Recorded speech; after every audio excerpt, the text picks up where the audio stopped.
Here's the one thing tonight. The community organizer-in-chief is transforming America. But nobody is really noticing. And I think it's because they don't know what they're looking for. I want to show you a picture here. Can you bring this picture up? I want you to look at this picture and then tell me what is changing in this picture. This is from the University of South Dakota Department of Psychology, their website. This is a test based on a scientific theory called change blindness. It's a theory that I think might help explain what's happening in our country right now. I actually found this picture in this website. I was doing some research this weekend, and I brought it down to about 10 different people that were at my house. And, oh yeah, I'm usually on psychology websites. I do a lot of self-checking. Anyway, in visual perception, change blindness is a phenomenon that occurs when a person is viewing a visual scene and apparently fails to detect large changes in that scene because there's a lot of things going on in the scene. You see it? You know what it is yet? Show the other picture, please. Now could you just do me a favor and highlight the change, what's missing? Underneath that wing, show me the first picture again. Underneath that wing was a giant jet engine. It was flashing before your eyes, and only about 2 out of the 10 people in my house got it. And once you know what it is so unbelievably obvious that you, I mean, can you put back on the screen the 2 going back and forth again? Try to look at these pictures going back and forth, and, I mean, there's no way you can't see the engine missing. Well, this is what's happening in America. All right, the system is being overwhelmed. We are rushing massive programs and policies at an astounding rate. And we're failing to see, because we're looking at all the other things that are happening in that scene, we're failing to see the engine being removed from the plane. Because Obama is using something called, honest to God, change blindness. He's doing all of this, even though he said this in 2004. You rush these budgets that are a foot high, and nobody has any idea what's in them, and nobody's read them. 14 pounds it was. Yeah, and it gets rushed through without any clear deliberation or debate. Then these kinds of things happen. And I think that this is, in some ways, what happened to the Patriot Act. I mean, you remember, there was no real debate about that. It was so quick after 9/11 that it was introduced that people felt very intimidated by the administration.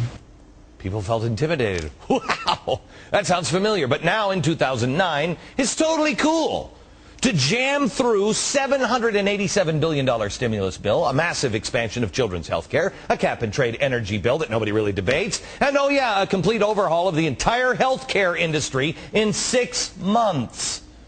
All while the president is filling America's scenes with these huge 1,000-page bills, czars that are actual communists, and he gets cover from friends like House Judiciary Chairman John Conyers, who's actually had the audacity to say this with a straight face. I love these members that get up and say, read the bill. What good is reading the bill if it's 1,000 pages and you don't have 2 days and 2 lawyers to find out what it means after you read the bill? So it's logical to him then to say, oh, well, the logical thing to do is to just sign away. Instead of saying, no, I can't do it in 2 days, you're going to have to wait. The world is upside down. They're taking the engine off our airplane. Now, we see things like this, and we rightfully so become outraged.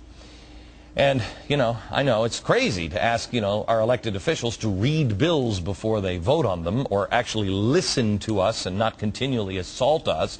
And so we call them up and nothing happens. And I think that's what they want us to focus on. Because while we're complaining and on the phone yelling at somebody in their staff, the millions the government spends on turtles for, you know, our bridges for turtles or toilet restorations like we told you yesterday, America's picture is being transformed and we're not noticing it. None of the small stuff is as important as the fundamental changes currently being made to how our country works. Even the health care bill. This health care bill, in any form, must not pass because this is about structure. They are taking the bolts off of that engine. All they need to open is a crack and they will go inside. health care.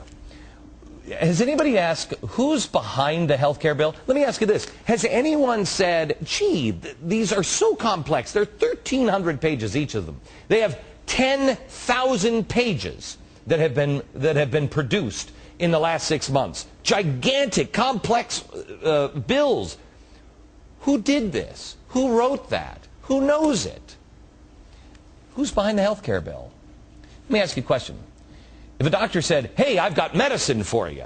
I got medicine for your grandma. Would you say, oh, that's great, medicine, that's great. Wouldn't you like to know who the doctor is that is prescribing the medicine? Is the doctor Dr. Huxtable or Dr. Kevorkian? It does kind of make a difference on who's prescribing the drugs. Just ask Michael Jackson. This isn't about a slight change of paint color. This is about an engine completely disappearing, America's engine. It is being completely removed right before our eyes. America, we once had this crazy concept of elected officials doing things for the people, but now it seems our elected officials are busy doing things to the people for the puppets, or as puppets, for the people, you know, who are really the powerful ones, the global corporations, the unions like SEIU, community organizations like Acorn. I spent my entire adult life working with SEIU. I'm not a newcomer to this. I didn't just suddenly discover SEIU. On the campaign trail, your agenda's been my agenda in the United States Senate. Before debating health care, I talked to Andy Stern and SEIU members. Before immigration debates took place in Washington, I talked with Alcia Medina and SEIU members.